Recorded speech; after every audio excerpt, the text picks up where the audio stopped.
Hello everybody, welcome back to another Mortal Jellyfish video. Now this is a pretty spicy subject. I'm kind of in the middle here, but you know, it's a big controversy all the time and I hear it all the time on Bed Wars. Is the kits pay to win? Well, today I want to focus on the Trinity kit itself, and that's because there's some spicy stuff with this kit that really makes it overtuned. That said, I do make Bed Wars content almost every day, so make sure to like and subscribe for more Bed Wars content. On that note, the first thing I want to talk about as we start this video, sadly, I'm going to show you some old gameplay here at the start of Void Trinity healing off Teslas. This used to be really OP because you could have 4 Teslas zapping somebody and each one would be healing you, but I guess somewhere along the way the developers nerfed Tesla turrets or traps, whatever they're called. They nerfed them and now it seems that only one can zap at a time. So even if the enemy walks into 20 of them and they're all zapping him, he's only going to take 4 damage every second or whatever. He's not going to take 4 from each one. This is a massive nerf to Teslas, though, on a side note, which, I mean, kind of weird. Anyways, that said, we're going to move into why the controversial part about Light Angel that is still busted, since I guess Void Trinity's not quite as busted. I mean, it's still strong, but we'll here's some gameplay of that. I mean, Void Trinity is pretty spicy still, but I mean, we'll get into the Light Trinity here, and that'll be even better, you'll see. So a lot of things that involve Void, you can see that I clearly outgear these people. Now, I still shouldn't have probably won this fight if I was other kits, you know, and I didn't have the healing. The healing probably is part of the success here of this fight, but I do outgear them a lot, and that's what makes Void Trinity good, is you need to basically outgear to scale into that healing to work even better, to actually fight more than like one person at a time. Now, as we get into the Light Trinity gameplay here, I do have an entire squad using it, and you can see that the enemy team only has 3 people, so we have them outnumbered by 1 person. But I want you to take a look at our armor versus their armor. We're all just pure iron, and they're iron, and then one of them even has diamond. So we're basically on an equal gear level with them, but if you look at our health bars, we're basically, as we're all fighting together, we're basically just not going down any health at all.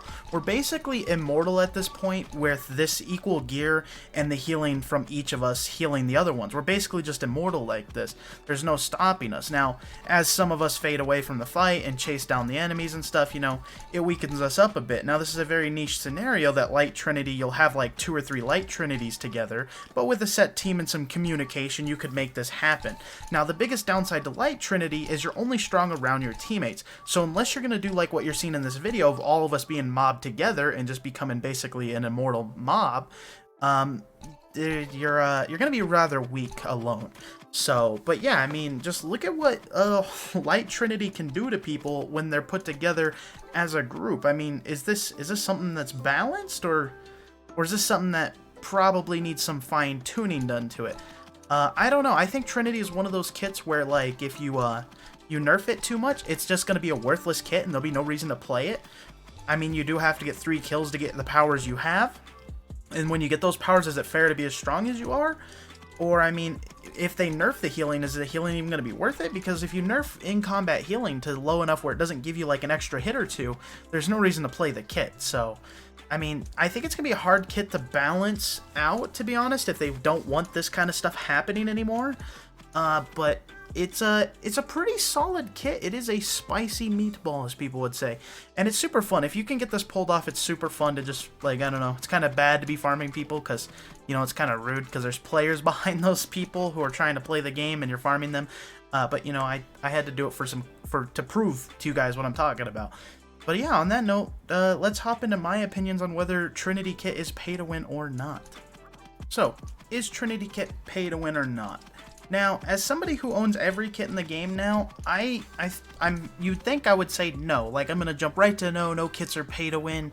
You're all lying to yourselves. But I don't know. I mean, Trinity is new, so it is a newer kit. I mean, it's been out for a few weeks, and as you can see, they did the Tesla thing, which also, in a side effect, nerfed Trinity in Void form. So, I mean, and this isn't my first rodeo here. I've played games like League of Legends, and when a new champion gets introduced, they typically come out rather overtuned. They typically come out where they're a bit too strong and unbalanced to play against, and they get called overpowered. Well, as time goes on and progresses and that character gets older, you'll see things change in the game, or you'll see things with that character get nerfed or buffed and tweaked and changed. And then basically it evens out that champion or whatever, or in this case, in this game, it would be a kit. And basically you end up getting to a point where you got either a bad kit now, or a bad character, or you have a one that just fits in the medium with everything else. So because Trinity is still rather early and new, I think we're still somewhat in that phase where it's on the strong side, and it could use some tweaking and changing to it. But that said, I don't necessarily think it's pay to win. I mean, it is kind of right now, because, I mean, anytime something new comes out and it's unbalanced a little bit, it is semi-pay to win. But at the same time, I mean, this is just almost any PvP game that adds new stuff. New stuff is always going to be unbalanced, and it takes time, and typically the players playing and testing it and reporting back in whether it be a Discord or through videos on YouTube, it eventually gets to the developers, and the developers are like, okay, yeah, we could change this or that. And basically essentially we're testing Trinity and what it's capable of, and then the developers can make changes from there based on how it goes. So yeah, right now I would say Trinity is a semi pay to win, you know, and that might make some of you angry who are playing Trinities and you're like, this is not pay to win, it's all my skill. No, I don't know about that. Trinity is a pretty strong kit to some degree, and yeah, but on that note, guys, what do you guys think? Do you guys think it's pay to win or not? I think it's kind of borderline pay to win, like, because obviously you can't just pay and win in Bed Wars. A lot of it still is your skill, but a good kit will also set you up a lot better off in the game. That's why most tournaments ban kits in Bed Wars, because those kits do offer some advantages, and some of those advantages on kits are better than other kits. Alright, now, you know, before the video completely ends, we have to thank our members. And we got another new member. Stefan Plays here is now our newest member, but we also got to thank all the rest of the members who are still currently with us, which is Shandy, Insolence, Axolotl, Redwood, Deadwood, and Mama Peace. All these people are members of the channel, and they help out a ton with some extra support to the channel. I mean, so yeah. And on that note, guys, I do appreciate that support, and I will see you all in the next video. Peace out.